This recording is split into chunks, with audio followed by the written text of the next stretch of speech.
Hey everybody, we're now into objective number 2, formatting rows, columns, and cells in a table.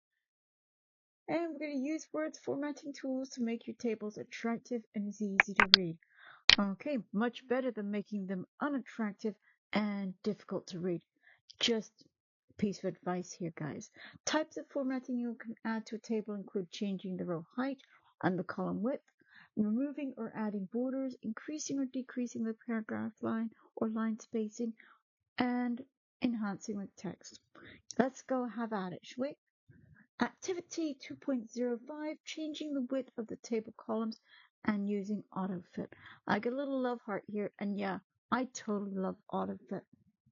So when you create a table, all the columns are of equal width. We've seen that. In this activity, you're going to change the width of the columns. So we're going to click to position your insertion point to the left of the word objective or press the Control Home. Well, you guys already know what I'm going to do. And up to the left of the word objective, it's good enough for now.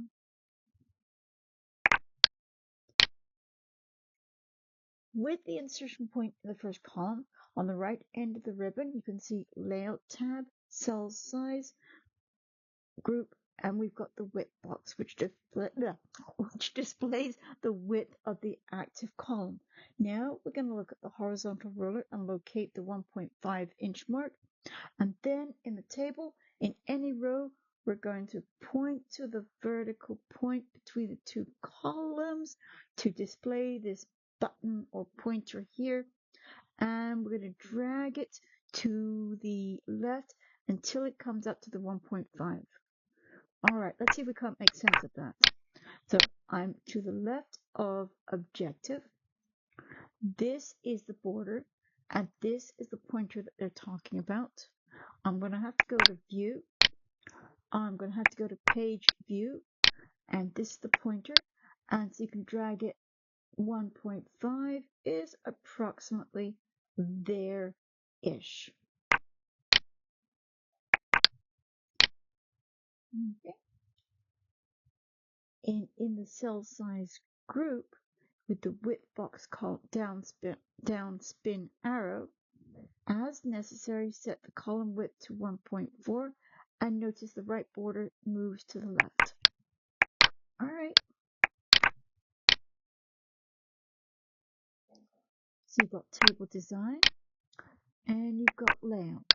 In the layout, you've got data, alignment, cell size, and you've got the height and the width. So what they want us to do is using the down arrow, I call them spinnerets, 6, 5, and 4. Okay, so far so good. We've had it too big, too small, and just like the fairy tales, Goldilocks is going to make it just right. So in the cell size group, we're going to click on the auto fit. And the auto fit stretches the table across the page between the left and the right margin. So the right border is at the right margin and the left border is at the left margin. All right. So let's go do that. Cell size group, auto fit, and auto fit window. Doesn't matter where we are. So staying in the layout, cell size group, auto fit, and there's a little drop down arrow there, guys. Then we're going to click on it. We've got contents, window, and column width. So we want to grab, I believe it's content. No, it's window. I think we've pretty much done that anyways. Yeah, just a smidge to the right. And so it fills out the entire width of your document. And that was 1, 2, 3, and 4, and 5. And of course, if all else fails, save.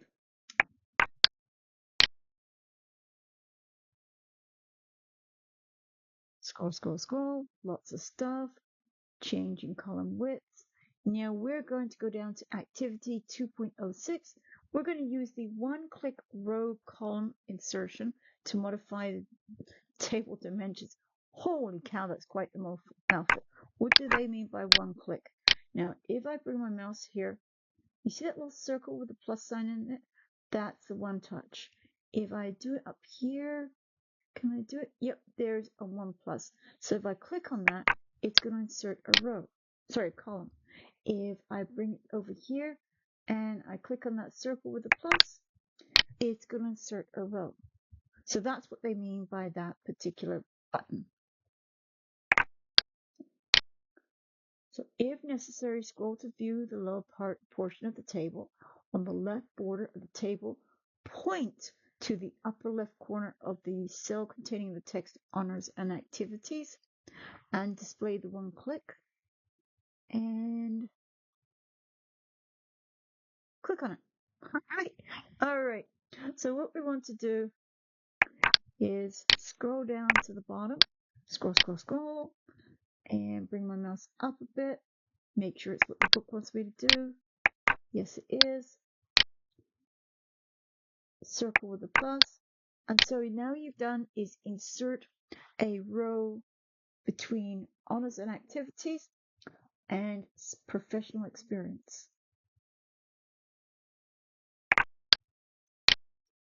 Perfect. So that's 1 and that's 2. Click the button one time to insert a new row above honors and activities. Yes, we did, and yes, it's there. Number 2, click the button one time. Oh, we did that. Click to the left cell. I'm going to type in the word education. Okay, so in the cell to the left, education, press the tab key, and what are we going to put in the right-hand cell? We're going to type the following, pressing the enter at the end of each item except the last one. So University of Maryland, copy, and paste, enter.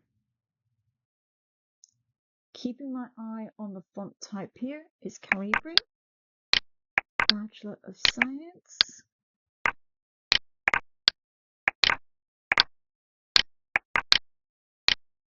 paste, enter.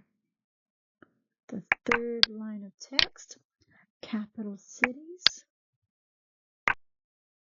copy, click, enter. Last but not least is going to be Associate of Science, Web Design, June 2020, copy. We're going to type it in, but we're not going to press the enter key. Paste. So it's all Calibri and it's all 11 points. Save it, of course. Right? And so far, so good. We're still on one page. And that was number 5. Activity 2.07, adjusting cell margins and merging table cells. Ooh, now we're doing some good stuff. So cell margins refer to the space inside a table cell between the text and the cell borders. Kind of like page margins, but a heck of a lot smaller. You've got top, bottom, left, and right. By increasing the cell margins, you can avoid having text so close to the borders. Cell borders is it's difficult to read. The title of the table typically spans all of the columns, and in this activity, we were going to increase the cell margins, merge the cells so you can position the personal information across both columns. All right, are you guys up to it? I certainly am. Instruction number 1, click anywhere in the top row of the table on the right end of the ribbon, Active Layout tab, Alignment, Group, and cell margins.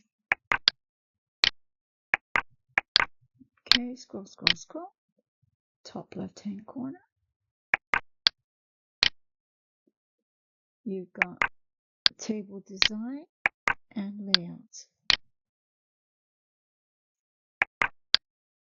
And in the layout, you want alignment group and cell margins. So layout tab, alignment group, and cell margins. Now don't be surprised when you click on the cell margins, this will appear. And it right now presently gives your margins top and bottom. There's 0 space. Left and right is 0.08 inches. And automatically resize to fit the contents.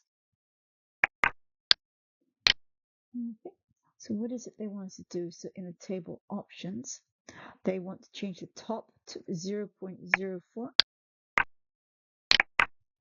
and the bottom to 0.04. Okay. Do I need to put the inches symbol? Nope.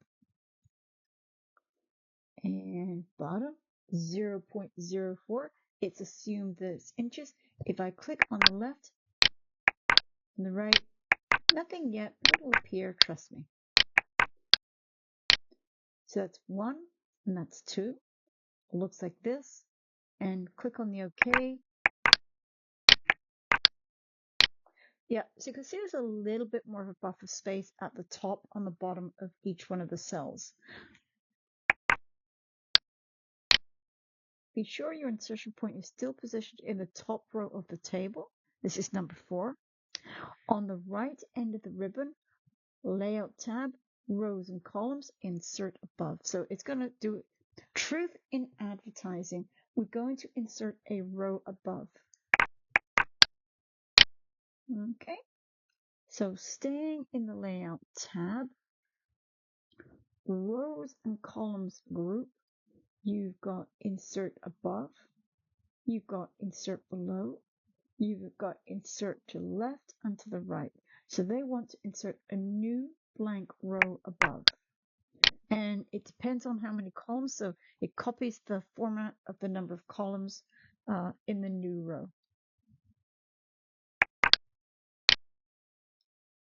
Okay, we're getting there. Not exciting, but we're getting there. So that was number 4. Number 5, be sure the 2 cells in the top row are selected, and if necessary, drag across to select them. Then we're going to go and merge those. Where there are 2, we're going to make them into 1. Just like what you guys have done in Excel. So highlight both cells. These guys are already highlighted, so I don't need to do anything. Merge group,